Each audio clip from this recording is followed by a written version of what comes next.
First responders working tirelessly. You've heard Rick and Steve talk about them.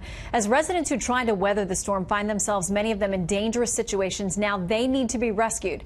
The mayor of New Bern, North Carolina, saying this morning they'd already rescued more than 200 people. Rick telling us tonight that's up to 360. So let's talk about it on the phone now with the assistant chief of the Wilmington Fire Department, Tom Robinson. Tom, thank you so much for joining us. Can you tell us about what your department has been facing over the last 24 hours or so? Within the city of Wilmington, of course, we have a lot of places without power. We have over 70,000 residents without power. Most of our intersections do not have power. We have a lot of our massive oak trees and pine trees that are down, and a lot of houses damaged with those trees going through the actual roofs and those types of things. We also have one structure fire, which we believe was caused by a faulty use of a generator. That would wind up being a total loss early this morning. And we've been kind of busy with all that kind of stuff right now. I can only imagine. I mean, did for the most part people leave and get out? Are you finding now that there are people who need your help despite the warnings? Yes, there's always those that decide to stay, but we believe a lot more people heeded the warnings this time. Because of the fact that it was such a large storm that was coming in Category 4, hadn't seen anything like that since Hurricane Hazel.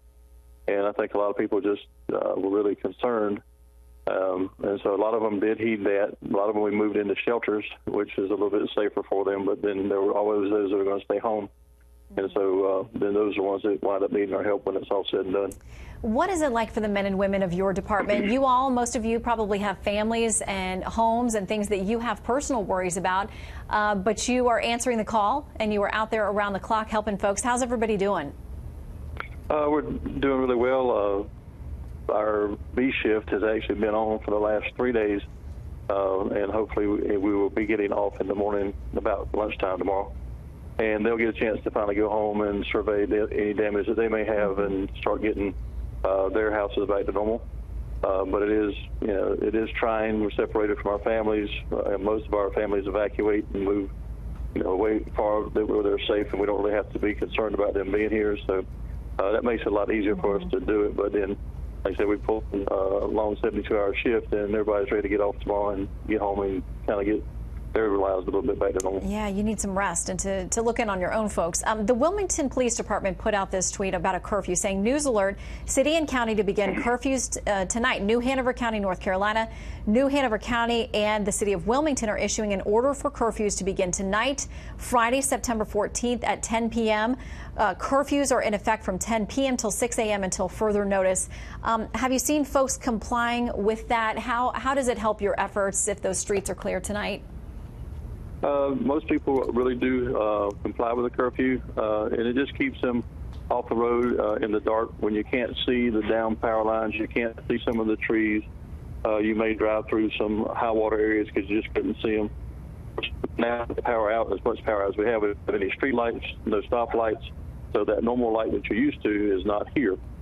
So if you're staying home, it just keeps everybody safer. And allows us that if we do have to go out, we don't have to worry about finding you on this road as well as us with our equipment. Tom, I want to ask you too, we saw some tweets from and some news reports from the Brunswick Sheriff County, not far from you all, talking about being out catching looters and people who are trying to take advantage of this situation. Have you heard any similar reports? I mean, it seems like when we're looking at this video on screen of terrible conditions, it's hard to imagine that people are taking advantage, but some have already been arrested. One of the things that we well, it sounds like we are losing Tom there. We've been talking with Assistant Chief Tom Robinson in Wilmington, the fire department. They're working around the clock. Our hats off to those men and women who are doing this very difficult work and being away from their families. We lost the connection there, but we wish them all the best. We'll check back.